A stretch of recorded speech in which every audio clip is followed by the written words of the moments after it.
সুপ্রিয় চাকরি প্রত্যাশী ইউসম বিশেষ পরীক্ষার বাংলা সমাধান। বাংলা ভাষায় ইতিবৃত্ত রচনা করেছেন ডক্টর মোহাম্মদ শহীদুল্লাহ। প্রভাবতী সম্ভাষণ কার রচনা? ঈশ্বরচন্দ্র বিদ্যাসাগর। চতুর্দশপদী কবিতাবলী কার রচনা? এটি রচনা করেছিলেন মাইকেল মধুসূদন দত্ত। কোনটি কাজী নজরুল ইসলাম রচিত গ্রন্থ? কাজী নজরুল ইসলাম রচিত গ্রন্থ বিষের বাঁশি। কবর নাটকটি কার রচনা করেছেন? অর্থাৎ কবর নাটক করেছেন মণি চৌধুরী। কবিতা বললে জসীমউদ্দিন। ব্রজবুলি বলতে বোঝায় একরকম কৃত্রিম কবি ভাষাকে বোঝায়।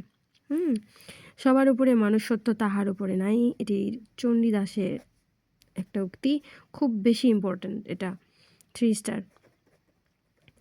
সবার উপরে মনুষ্যত্ব তাহার উপরে নাই কোনটি রবীন্দ্রনাথের রচনা? চতুরঙ্গ হলো রবীন্দ্রনাথের রচনা।